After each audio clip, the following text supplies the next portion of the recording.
Class 7 তোমাদের third সামেটিভের প্রশ্নবিচিত্রা 10 নম্বর স্কুলটা দেখে নাও। Jalpaiguri government high school, girls high school. এখানে যে সিনটা দেওয়া রয়েছে, তো দ্য অ্যাক্স থেকে দেওয়া রয়েছে, দেখে নাও সিনটা আমি পড়ছি। Velan was perfectly content and happy. Velan খুব সুখী ছিল। He demanded nothing more of life. সে জীবনে কোনো কিছু তেমন দাবি করেনি। As far as he could see the people in the big house too seemed to be equally peace with life. অর্থাৎ তার মনে হতো যে এই বড় বাড়ি যে বড় বাড়িতে সে থাকতো, সেই বড় বাড়িতেও তার মতো সবাই আনন্দে জীবন কাটাচ্ছে। Once no reason why these good things should not go on and on forever. কিন্তু একটা জিনিস বুঝতে পারি না যে কেন এই আনন্দময় জীবনটা সারা জীবনের জন্য চলে না। But death peeped around the corner. কিন্তু মৃত্যু যেন কোনো এক জায়গায় উঁকি দেয়। One midnight he was awakened and told that the master was dead. একদিন রাত্রিবেলা সে জানতে পারলো যে তার যে প্রভু অর্থাৎ তার মালিক মারা গিয়েছে। What is to happen to the garden and to me. তাহলে আমার কি হবে? প্রভু তো মারা গেছে, মালিক মারা গেছে, তাহলে আমার কি হবে বা এই বাগানের বা কী হবে? The sons are no good he thought at once. সে ভাবলো যে তা মালিকের ছেলেরাও তো ভালো নয়, তাহলে আমাদের কী হবে?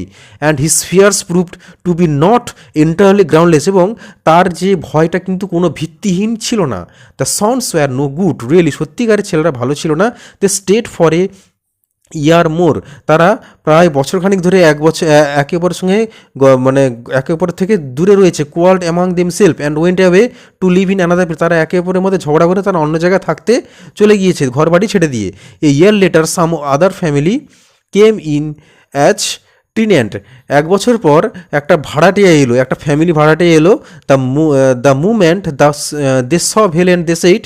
যখনই তারা ভেলেনকে দেখলো, ওল্ড গার্ডেনার, পুরনো মালি, don't be up to any tricks.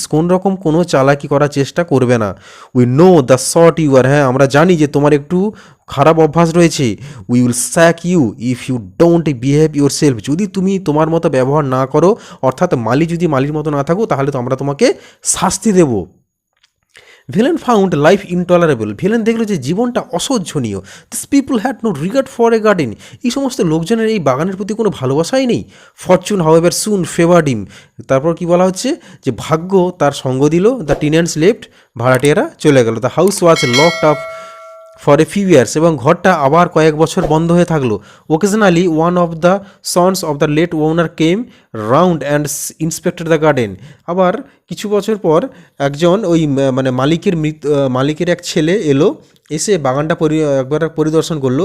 Gradually event this cyst. এবং ওই যে মালিকের ছেলেটা যে আসতো সেটাও পরপর বন্ধ হয়ে গেল। They left the keys of the house with Velan. তারা কী করলো? বাড়ির চাবিটা ভেলেনকে দিয়ে চলে গেল। Occasionally a prospective tenant came down. আবার একজন ভাড়াটিয়া এলো।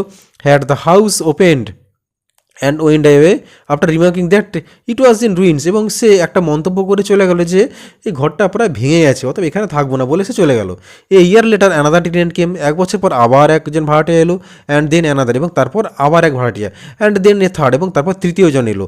No one remained for more than a few months. কেউ কিন্তু কোনো মাস মানে কিছু মাসের বেশি থাকতো না। And the house acquire the reputation of being haunted. এবং এইভাবে বাড়িটার একটা কী বাড়ি হিসেবে পরিণত হলো? ভুতুড়ে বাড়ি হিসেবে পরিণত হলো। তো এই ছিল তোমাদের দ্য অ্যাক্স থেকে দেওয়া সিন। এবার এখান থেকে প্রশ্ন উত্তরগুলো দেখে নাও। No one stayed in the house for more than a few months. ঠিক আছে, দুই থেকে দেখো। One midnight Velan was told that the master had died. তারপরে তিনে দেখে নাও। Velan fear proved to be not entirely baseless. ঠিক আছে, তারপর চারে they left the keys of the big house with Velan. এরপরে দেখে নাও ট্রু ফলসগুলো। Velan was very unhappy in the big house. এটা তো অবশ্যই ফলস হবে। তাহলে সাপোর্টিং স্টেটমেন্টটা দেখে নাও। Velan was perfectly contented and happy. ঠিক আছে, দুইতে দেখো। The sons of the master lived happily in that big house after their father's death. এটা ফলস হবে। উত্তরটা দেখে নাও, সাপোর্টিং স্টেটমেন্টটা দেখে নাও। The sons were not good and quarrelled among themselves. ঠিক আছে, তবে তিনে দেখো। The tenants had no regard for a garden. এটা ট্রু হবে। সাপোর্টিং স্টেটমেন্ট কী হবে দেখুন। The tenants had no regard for the garden. তো এই ছিল তোমাদের সিন, অর্থাৎ প্রোজ থেকে দেওয়া হচ্ছে তোমাদের অ্যাক্স থেকে প্রশ্ন উত্তরগুলো দেখে নিলে। এরপরে দেখব আবার একটা সিন পোয়েম থেকে। আচ্ছা না, একটা কোশ্চেন ছেড়ে গিয়েছি সি এর দেখে, দেখো অ্যান্সার দ্য ফলোইং কোশ্চেন্স রয়েছে। Did the sons of the late owner visit the house regularly? উত্তরটা হবে no, they did not visit the house regularly. দুই দেখে দেখো, what reputation did the house acquire? তাহলে উত্তরটা কী হবে?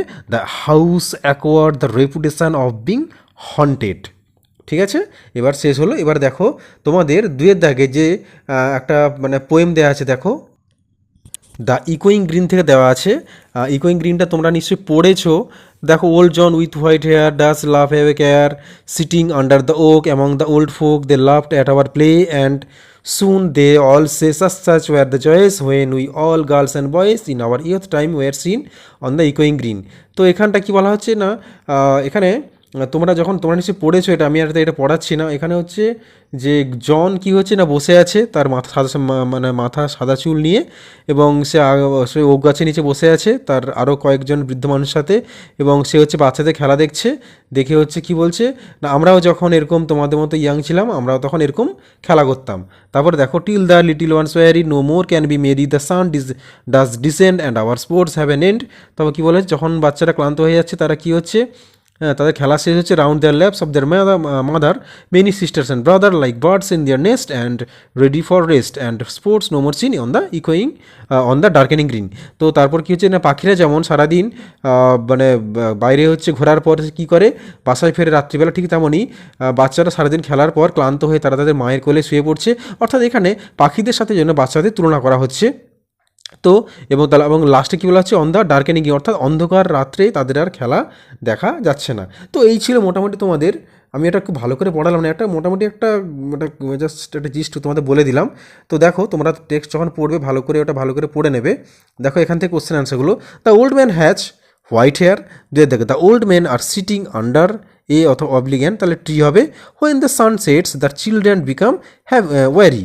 তারপরে দেখো, the children are compare to words. ঠিক আছে, এবারে দেখে নাও বিয়ের দেখে অ্যান্সার দ্য ফলোইং কোশ্চেন্সগুলো। Who is sitting under the oak? তাহলে old John with white hair is sitting under the oak. এরপরে দেখে নাও দুয়ের দাগে, দেখো what do the children do when evening descent? যখন সন্ধ্যা হয়ে যায় তখন বাচ্চাটা কী করে?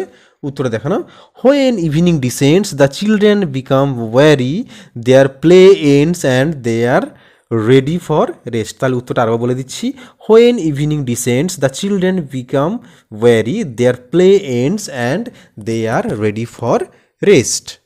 তাহলে তোমাদের সিন দুটো হয়ে গেল, একটা প্রোজ থেকে দেওয়া ছিল এবং একটা পোয়েম থেকে দেওয়া ছিল। এবারে চলে যাব আনসিনে। আনসিনটা দেখে নাও, দ্য সং জনগণ Mana composed originally in Bengali by Rabindranath Tagore. যে জনগণ মন যে গানটা, এটা হচ্ছে বাংলায় হচ্ছে রবীন্দ্রনাথ ঠাকুর রচনা করেছিলেন। Was adopted in its Hindi version by the government as the national anthem of India on 24 January 1950 সালে 24 জানুয়ারি এটাকে হিন্দি ভাষায় জাতীয় সঙ্গীত হিসেবে স্বীকৃতি দেওয়া হয়। কোথা থেকে না, ভারত সরকারের তরফ থেকে। ঠিক আছে, তারপর দেখো, it was first sung on December 27, এটাকে প্রথম গাওয়া হয়েছিল 27 ডিসেম্বর। তারপর দেখো, in 1911 at the Calcutta session of Indian National Congress. এবং তাহলে 27 ডিসেম্বর 1911 সালে ক্যালকাটা সেশনে অফ ইন্ডিয়ান ন্যাশনাল কংগ্রেসে হচ্ছে এটা প্রথম গাওয়া হয়েছিল। The complete song consist of 5 stanzas. পুরোপুরি যে গানটা 5টা স্ট্যান্জায় বিভক্ত। Full version of the national anthem takes nearly 52 seconds to sing. পুরো গানটা যদি পুরোটা গাওয়া হয় তাহলে কতক্ষণ সময় লাগে? প্রায় 52 সেকেন্ড। তারপর কি বলা হচ্ছে, a shorter version consisting of the first and last lines of the 5 stanzas is also sung on certain occasion. এবং এই গানটার একটা ছোট যে ভার্সান সেটাকে হচ্ছে গাওয়া হয়, সেটা কত সময় লাগে? It takes 20 seconds. এটা সময় লাগে 20 সেকেন্ড। তাহলে পুরোপুরি গানটা গাইতে কতক্ষণ সময় লাগে? 52 সেকেন্ড। এবং তার যে শর্টার ভার্সানটা গানটা গাইতে কতক্ষণ লাগে? 20 second. The song Bande Mataram composed in Sanskrit by Bankimchandra Chattopadhyay. তাহলে বন্দে মাতরম গানটা কে হচ্ছে রচনা করেছিলেন? Bankimchandra Chattopadhyay. Has an equally status with Janagana Mana. এবং এটার সঙ্গে যেন জনগণ মনের একটা সম্পর্ক রয়েছে, মানে সিমিলার সম্পর্ক রয়েছে। ইট ওয়াজ সাং ফার্স্ট ইন দ্য 1896 সেশন। এটা হচ্ছে 1896 সালে গাওয়া হয়েছিল অফ ইন্ডিয়ান ন্যাশনাল কংগ্রেস। 1896 সালে এটা গাওয়া হয়েছিল। তারপরে দেখো, it was a source of inspiration of the to the people of India. এটা হচ্ছে ভারতের মানুষজনদের যে অনুপ্রেরণা দেয় in their struggle for freedom, তাদের স্বাধীনতা সংগ্রামের জন্য। তো এই ছিল তোমাদের সিন থেকে হানসিন থেকে দেওয়া একটা প্যারা। এখান থেকে কোশ্চেন অ্যান্সার দেখে নেবো। আবার ন্যাশনাল অ্যান্থেম, তার উত্তরটা কী হবে? জনগণমন। তারপরে দেখে নাও composed by Rabindranath Tagore, original language of composition Bengali, number of stanzas 5 stanzas, adopted as national anthem on 24 January 1950, first sung in 1911, time it takes to be completed 52 second. ঠিক আছে, তারপর দেখো না similar song is Vande Mataram, the similar song was sung in 1896 অথবা 1896। তারপরে দেখে নাও source of the text India a reference annual government of India. এরপরে দেখে নেব ট্রু ফলসগুলো। The Bengali version of the song জনগণ Mana is adopted as our national anthem, এটা ফলস হবে। Calcutta session of Indian National Congress was held in 1911, এটা ট্রু হবে। Full version of the song takes 52 minutes to sing, এটা ট্রু হবে। Freedom fighters got inspiration from the Vande Mataram, এটা false হবে। Full version of national anthem has 15 stanza অর্থাৎ 15 স্ট্যান্জাস, এটা false হবে। ঠিক আছে, এরপরে দেখে নাও, এরপরে চলে যাব গ্রামারে চলে যাব। দেখো গ্রামারে প্রথমে বলা হচ্ছে transform the degree of adjective. দেখো দুটোই কিন্তু সুপারলেটিভে দেওয়া আছে, কিন্তু কোনো পার্টিকুলার কোনো ডিগ্রিতে যে কিসে চেঞ্জ করতে বলা নেই। ঠিক আছে, তোমাদেরকে আমি দুটো করে দিয়ে দিয়েছি, পজিটিভ এবং কম্পারেটিভে। দেখে নাও, দেখো আমি এখানে তোমাদের লিখে দিয়েছি। প্রথমে দেখো Sachin Tendulkar is one of the best Indian cricketers, তাহলে এটাকে প্রথমে পজিটিভে কী করেছি? দেখো very few Indian cricketers are as good as Sachin Tendulkar. ঠিক আছে, কম্পারেটিভে দেখে নাও Sachin Tendulkar is better than most other Indian cricketers. তারপরে দেখো আবার একটা কোশ্চেন দেওয়া হয়েছে, Pritam is the most intelligent student in the class, এটাকে পজিটিভে দেখো no other student in the class is as intelligent as Pritam. তারপরে কম্পারেটিভে দেখে নাও Pritam is more intelligent than any other student in the class. তাহলে দেখো তোমাদের দুটো করে কিন্তু আমি লিখিয়ে দিয়েছি, তোমরা খাতায় এগুলো লিখে নাও, কারণ ওখানে যেহেতু পার্টিকুলারলি বলা নেই যে কোন ডিগ্রিতে চেঞ্জ করতে হবে, তাই আমি দুটো করে চেঞ্জ করে দিয়েছি। তোমরা এই দুটো ভালো করে খাতায় লিখে নাও। এরপরে কোশ্চেন দেখে নাও, 5 দেখো fill in the blanks with appropriate modals given in the list below. 3টে নিচে মডালস দেওয়া আছে, সঠিক মডাল লিখতে হবে। We must save trees for a better future, may I come in, I can play cricket but I can not play lawn tennis. তারপরে দেখে নাও fill in the blanks with appropriate forms of the verb. আচ্ছা দেখো এটা খুব important, তোমাদের appropriate forms of the verb তোমাদের পরীক্ষার প্রতিবারই আসে। দেখো আই ড্যাশ ইউ টুমোরো, তাহলে I will WILL will see you tomorrow.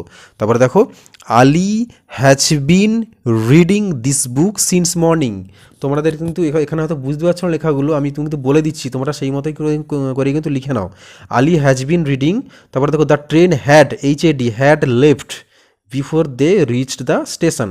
তারপরে দেখো the cold wind was blowing hard. তারপরে দেখে নাও I had finished my work when Mukta came to see me. ঠিক আছে, এরপরে সাথে তাকে দেখে নাও দেয়ার আর টু ব্ল্যাঙ্ক। আচ্ছা এখানে দেওয়া আছে ফার্স্ট আর লেট, কোথায় কোনটা হবে? প্রথমটা LAT লেট হবে। Though he is a late riser he never starts LAT late for the office. তারপর দেখো he has fast cars but he never drives fast FAST fast. ঠিক আছে, তারপরে দেখো 8 দাগে আন্ডারলাইন দ্য পার্টিসিপেল অ্যাডজেক্টিভ। এটা তো একদম খুব ইম্পর্টেন্ট, খুব সহজ রয়েছে। দেখো প্রথমটা হবে এজেনিং, তারপরটা হবে উইদাউট, তারপরটা হবে ট্রেনিং। ঠিক আছে, তাহলে তোমাদের কিন্তু সমস্ত গ্রামার হয়ে গেল, আনসিন হয়ে গেল, সিন হয়ে গেল তোমাদের 10 নম্বর স্কুলের। তোমরা খুব ভালো করে কিন্তু আমার কথাগুলো শুনে কিন্তু তোমরা সেই মতো খাতায় লিখে নাও। ঠিক আছে, বা বইতে যেহেতু লেখার জায়গা নেই, আমি তোমাদের কিন্তু যে উত্তরগুলো বলে দিচ্ছি মুখে, তোমরা শুনছো, তোমরা কিন্তু খাতায় অবশ্যই লিখে নাও। তোমরা তাহলে 10 নম্বর পর্যন্ত স্কুল প্র্যাকটিস করে এরপরে আসবো 11 নম্বর স্কুল নিয়ে। এবং তোমরা যদি এখনও চ্যানেলটা সাবস্ক্রাইব না করে থাকো, তোমরা সাবস্ক্রাইব করতে পারো, কারণ এরপরে যখন ভিডিওগুলো দেবো তোমাদের সামনেই চলে আসবে, তোমাদের আর কষ্ট করে খুঁজতে হবে না। তো ঠিক আছে স্টুডেন্টস, তোমরা ভালো করে 10 নম্বর স্কুলটা প্র্যাকটিস করো এবং 1 থেকে 10 নম্বর স্কুলটা প্র্যাকটিস করো, এরপরে আসবো 11 নম্বর স্কুল নিয়ে।